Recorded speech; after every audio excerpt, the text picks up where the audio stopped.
Hello everyone, welcome back to my channel ज़िंदगी ज़िम्मेदार, जहां बात होती है हेल्थ, लाइफस्टाइल और फिटनेस की।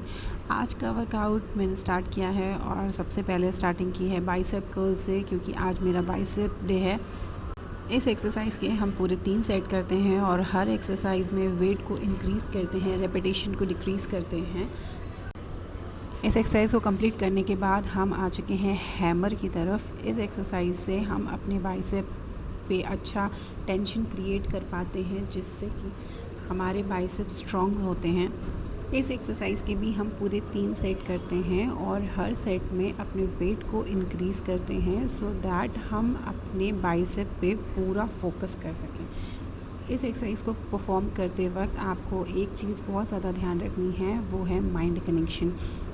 अगर आप अपनी किसी भी एक्सरसाइज को परफॉर्म करते वक्त अपना माइंड कनेक्शन नहीं बनाएंगे तो उस मसल को टारगेट नहीं कर पाएंगे। अब हम करेंगे बाइसेप बारबेल कर्ल। हालांकि मुझे सारी एक्सरसाइजेस के प्रॉपर नेम नहीं पता है, मैं धीरे धीरे सारे एक्सरसाइजेस के नेम को लर्न कर रही हूँ। इस एक्सरसाइज के भी हम 3 सेट परफॉर्म करते हैं। हर सेट में हम अपने वेट को इंक्रीज़ करेंगे, रेपिटेशन को डिक्रीज़ करेंगे। और एक बात को मद्देनज़र रखना चाहिए कि बाइसेप की ट्रेनिंग में सिर्फ भारी वज़न उठाना ही ज़रूरी नहीं होता है, सही फॉर्म और सही स्ट्रेच भी उतना ही ज़रूरी होता है। आज का सेशन आसान नहीं था, लेकिन हर सेट के बाद लगा कि पहले से बेहतर बना रही हूँ। हालांकि बाइसेप की और भी एक्सरसाइजेज़ होती हैं, जैसे कि प्रीचर कर्ल हो गया, केबल कर्ल हो गया। और ये एक्सरसाइज जो होती है, इससे आपके फोर आर्म, आपकी ग्रिप स्ट्रेंथ, ये सारी ही चीज़ें स्ट्रेंथ होती हैं, काफ़ी स्ट्रॉन्ग होती हैं। बट इन सारी एक्सरसाइज को परफॉर्म करते वक्त आपको इस बात पे ध्यान देना चाहिए कि आप कोई भी वेट या कोई भी ग्रिप झटके से ऊपर ना ले जाएं, ना ही तेज़ी से नीचे लेकर के आएँ। इससे आपके बाइसेप पे इंजरी होने के चांसेस बढ़ सकते हैं। इसे करने के बाद मैं और मेरी फ्रेंड दोनों मिलकर के मस्ती करने लगी। वो मेरी फिट चेक में मेरी हेल्प कर रही थी और हम दोनों ही एंजॉय कर रहे थे इस मोमेंट को काफ़ी ज़्यादा।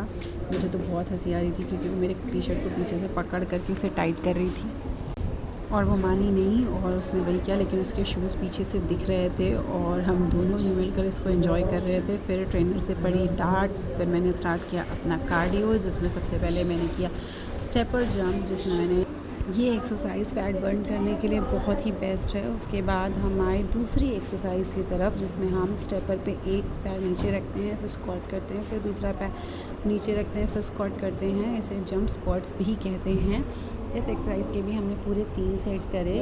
वैसे अगर हम कार्डियो करते हैं तो हम हर सेट को 3 बार परफॉर्म करते हैं, लेकिन रेपिटेशंस को इक्वल ही रखते हैं। आप चाहें तो रेपिटेशन को इंक्रीज़ कर सकते हैं। फिर हमने किया स्टेपर पे, इस एक्सरसाइज का मुझे नाम नहीं पता है, लेकिन हमने स्टेपर पे दोनों ही पैर रख करके जंप किया था। इस एक्सरसाइज के भी हमने पूरे 3 सेट परफॉर्म किए थे। हर सेट में 20 रेपिटेशंस थे और हम चाहें तो इस रेपिटेशन को इंक्रीज़ भी कर सकते हैं। हालांकि ये जितनी अच्छी और जितनी ही इन्जॉयबल दिख रही है, एक्चुअल में उतनी अच्छी और इन्जॉयबल थी नहीं। इसे करते करते मेरी हालत ख़राब हो गई थी।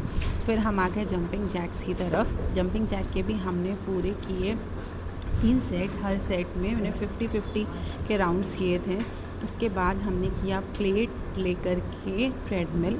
ये सारी ही चीज़ें मेरे वेट लॉस के लिए थी, और प्रॉपर डाइट, प्रॉपर एक्सरसाइज ही आपको वेट लॉस की तरफ ले जा सकता है। अगर आपको मेरा चैनल पसंद आता है तो प्लीज़ इसे लाइक, शेयर एंड सब्सक्राइब ज़रूर करें। Thank you.